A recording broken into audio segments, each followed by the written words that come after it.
Bonjour à tous. Donc, je suis aussi, Lorraine, je voulais vous remercier. Et puis, Véronique, je suis très intéressée parce qu'en fait, finalement, on est sur des sujets qui sont assez novateurs, hein. Le télétravail, il y a encore quelques années, tout le monde souriait quand on évoquait le télétravail. Alors, certes, il y a une crise sanitaire qui nous a rattrapés.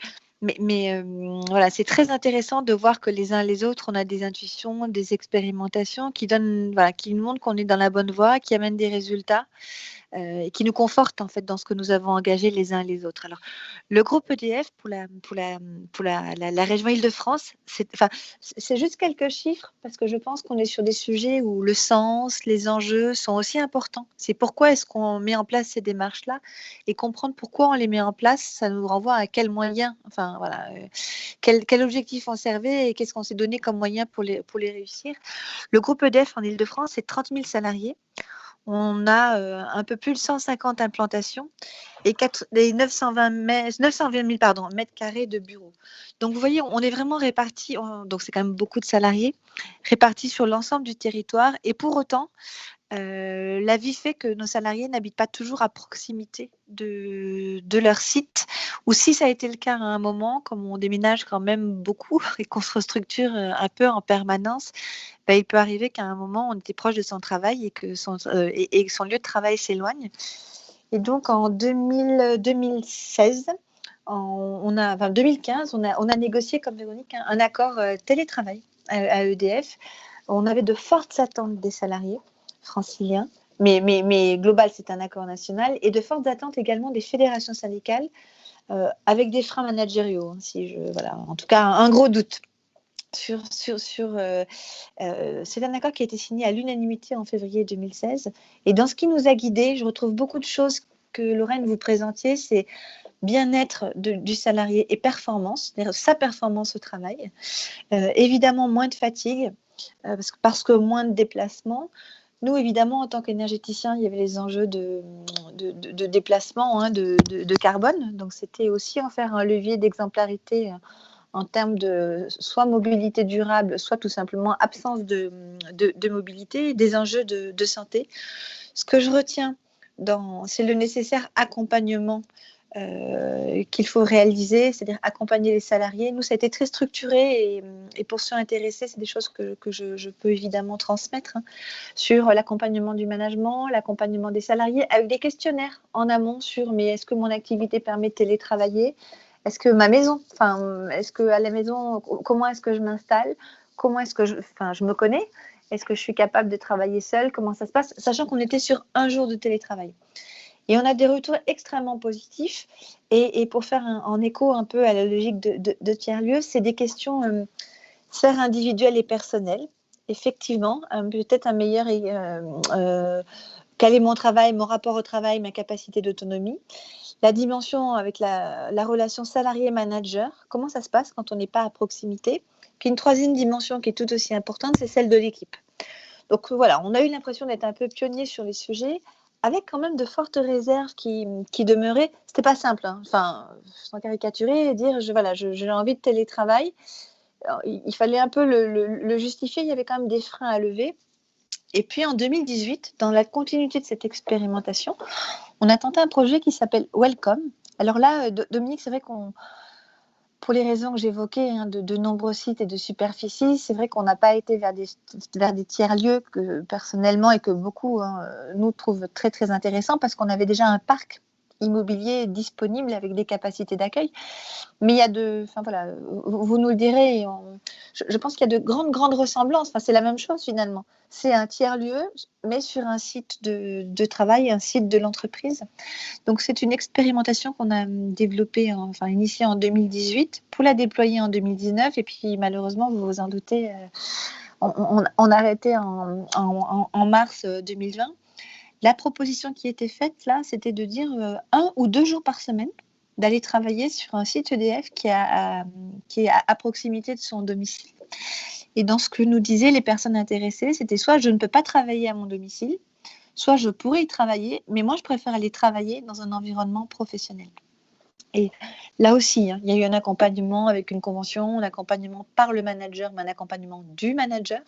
On a mis en place une plateforme sur laquelle les salariés s'inscrivent pour aller sur leur site et réserver leur place.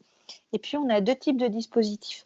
On a soit des bureaux qui sont dédiés à l'accueil Welcome, soit des places qui sont au sein des équipes de travail avec un petit fanion en Welcome. Le premier jour, le salarié est accueilli, et puis après, il se débrouille. Quand il a sa place, il y va. Dans les conclusions, dans le REC, ce qu'on peut faire, c'est effectivement moins de stress pour les salariés du fait d'un évitement de temps de trajet, de la fatigue liée au transport.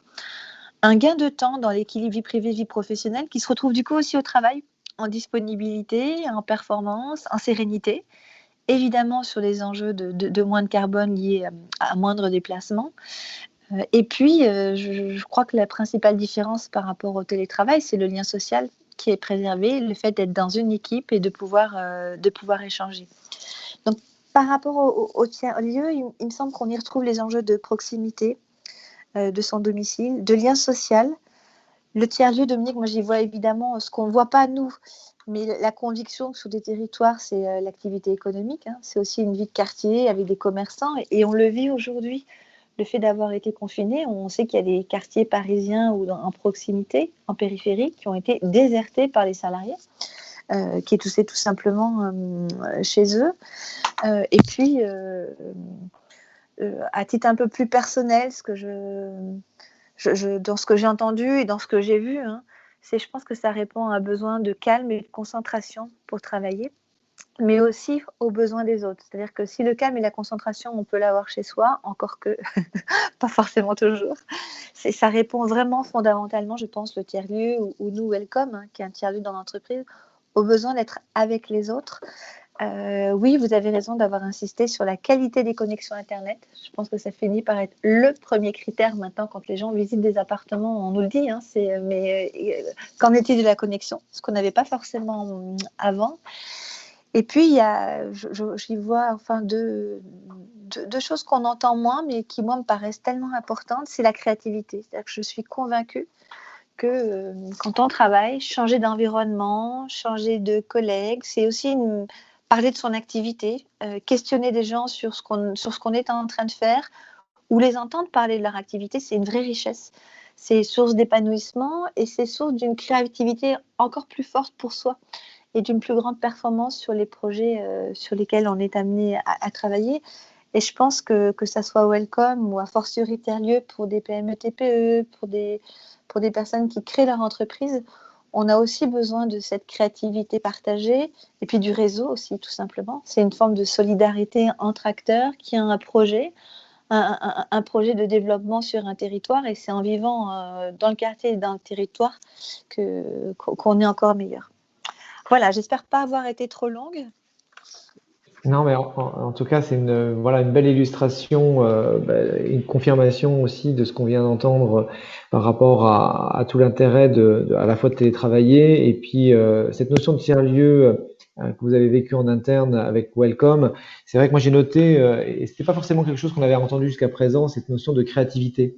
Et vous avez tout à fait raison, le fait de rencontrer d'autres personnes, de pouvoir ne serait-ce que présenter son activité, ça génère des interactions et qui peuvent donner des bonnes idées qui sont utiles aussi pour l'entreprise. Mais c'est une vision que malheureusement toutes les entreprises n'ont pas. On a aussi, nous, la remarque inverse que l'utilisation d'un tiers-lieu peut générer des fuites d'informations. Voilà, donc ça dépend effectivement. C'est vrai, ça dépend de l'activité qu'on peut avoir. Je pense qu'il y a des projets, effectivement, peut-être plus. Quand on travaille sur certains projets stratégiques, il est clair que c'est plus difficile d'en parler, mais je crois que sur le nombre de salariés que nous représentons, assez peu sont finalement sur des sujets éminemment stratégiques et sensibles qui supposent de ne pas pouvoir y partager. L'autre frein pour les entreprises, je pense que c'est l'investissement. C'est que ça dépend aussi des locaux qu'on a et du coup, entre guillemets, d'aller. Mais je suis aussi convaincue que la crise qu'on est en train de vivre va re-questionner. Beaucoup de gens ne voudront plus rester chez eux pour travailler. Non, c'est clair. On aura besoin de recréer du lien et les tiers-lieux seront de fait plébiscités justement